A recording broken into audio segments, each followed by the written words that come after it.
Hello, this is Brother Timothy Earl Hoskins with the Lord's House of Prayer in Jackson, Tennessee. Coming to you again with another video. It's another wonderful Sabbath day. It's an excellent day outside. Sun shining, and it looks really great. And it's another wonderful day that God's made. And again, I want to thank people for their comments and their views on my videos, and for your prayers as I continually pray for you. Again, I want to continue with asking you to pray for those people that I'm close to at work and that we deal with. I won't mention their names, but they're going through some things, going through some health issues. If you would continue to pray for them, I'd appreciate that. And as I continually pray for you and people in your life that have issues, and if you want any and if you want to mention, just send me a comment and I'll put them on and mention their names if you want that. If not, we'll just leave it as an unspoken request. You know, I want you to continually pray for our country, for our leaders, in both our government and our churches. Pray for our newly elected president, and that he'll keep continuing down at least a better path than what we were going. I don't know if anybody's ever going to go down the perfect right path. We as individuals have trouble doing that, and but I think he's going down a better path. And for the president, vice president, for the nation of Israel, for our men and women in the military, and continue with that. And what I want to talk about today is two different subjects, and I may have touched on them in other videos and stuff, but I think it's been a while. And it's talking about, I guess, we ask God for things in prayers, and sometimes maybe we don't. Sometimes He may not answer us the way we want us to answer. That we want Him to answer us, or He might not give us exactly what we ask for. But I do think this: you should always work and try to obtain the goals that you want. Everybody talks about wanting something and needing something. To get what you want, you should work hard towards that, whatever that is. But you should do it the right way with a good heart, and treat people the right way doing it as you're getting to your goals. And if you do that, even if you don't reach the goal that you want, you'll find exactly what you need in your life. If you just stay sedentary and don't work, don't try to do the right thing, or maybe you work and do the wrong thing, you're not going to obtain what you want that's going to help you in life. And I think that's what these scriptures right here are going to say. And I always use this example. To me, it's like these guys that use steroids in baseball. Guys like Barry Bonds and Mark McGwire and Roger Clemens, and the list goes on and on. These guys were surefire Hall of Famers, but they used steroids and they cheated themselves in the game because they wanted these records. Well, now, as far as I'm concerned, they should never get in the Hall of Fame. They did something wrong. They might have obtained their goals, but now it's always going to be tainted. It's not going to mean the same thing anymore. And I always think if you do whatever you do, you got to do right with good intentions and goodness and decency in your heart. And that all entails putting God first. Always. If you don't do that, then I think you're going to fall short of what you want, and eventually finding exactly what you need in life. So I want to start here. I'm going to start in 1 Timothy 6:6. And these scriptures kind of all go together, so I could have started with any of them, I guess. But this scripture says, "But godliness with contentment is great gain." And that's kind of what I'm talking about, is that when I talk about contentment, a lot of people say that means you're satisfied. Well, that don't necessarily mean that. If you're in a job, but you want a better job, if people try to tell you that contentment means satisfied, then you're not going to even seek a better job because you ought to be satisfied with where you're at. I've never really understood that when people try to make that connection. You be content in what you are doing. Again, do things the right way. Keep God first. Work hard towards your goals. Then you'll get something better if that's what you're truly seeking. That's what that means to me, and I think that's the way God wants us to take this.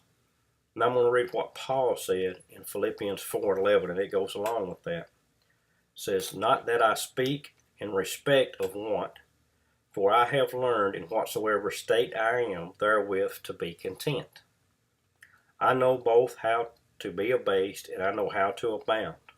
Everywhere and in all things I am instructed, both to be full and to be hungry, both to abound and to suffer need. I can do all things through Christ which strengthen me." So again, you keep God first in your life. Keep Christ first. You keep doing what's right because it is right. You're content with where you're at, but that don't mean that you have to be satisfied with where you're at. You're always seeking and striving to be better.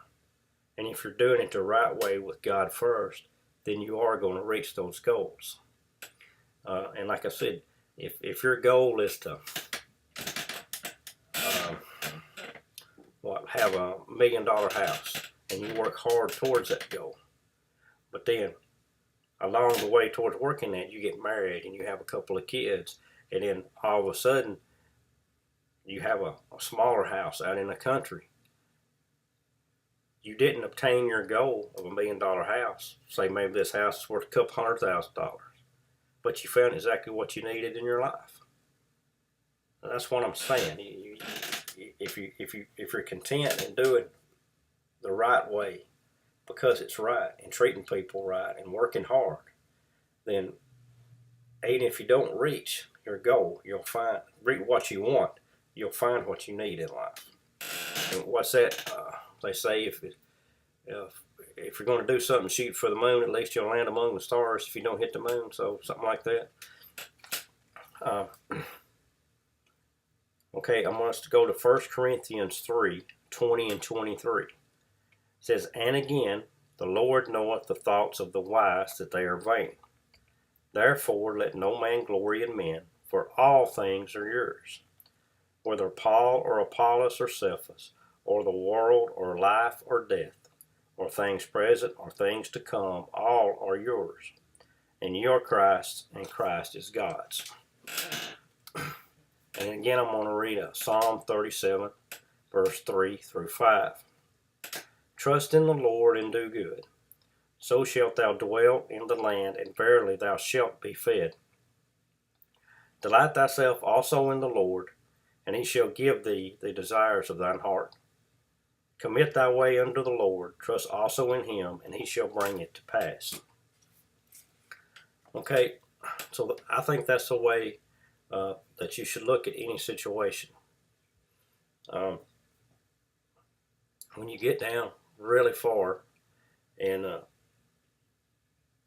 you don't know where you're going to get money from, or maybe you don't like your job, or maybe you need a better car, or maybe you need a better relationship, or whatever the case may be. You work hard towards obtaining what it is that you want. And you do it the right way. You keep God first. You have Christ in your heart. You treat people right. You do the right thing.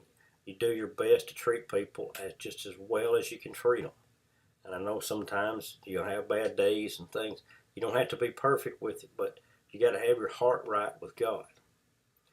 And that way you're content with where you're at. If you're not content with where you're at and you're miserable, then you're not going to do the right way. You're not going to do a good job where you're at. You're not going to treat people well where you're at.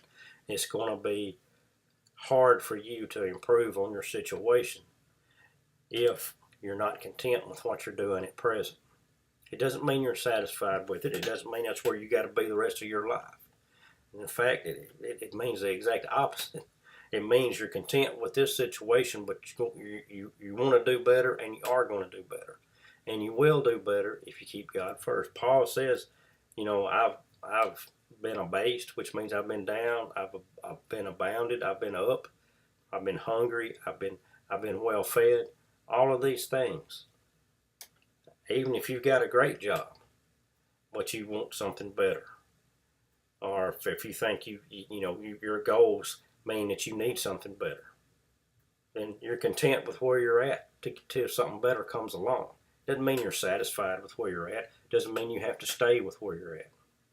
It just means, if you get that mindset of being content and keeping God first, then even if I'll just use a job, or you could be a job, or relationship, or anything. At least you're going to be more calm where you're at. At least you're going to be treat people better where you're at. You're not going to have the stress of having to say, "Boy, I hate it here," and I don't. You can be content till something better comes along, and that's what all this is. And God says, if you are that, if you are content, and you keep me first, and you do the right things, He says, all things are yours. And He said, I'll give you the desires of your heart. So we got to remember that. And it all comes down to keeping God first in our lives. And that's what we have to do. And I encourage people to read the Word every day and to pray every day, because it's really important. And it'll keep you closer to God. It'll keep you focused. It'll keep you calmer, and just make you a better person. It most definitely will. And again, I want to thank y'all for the videos, watching my videos, comments, and the prayers. And I will continually pray for you. And then again, I ask that you pray for our leaders in our country, our government, and our churches. Pray for the nation of Israel. And pray for me and my friends that I have asked. And I will continually pray for you. Once again, this is Brother Timothy Earl Hoskins from the Lord's House of Prayer in Jackson, Tennessee. Thank you, and God bless.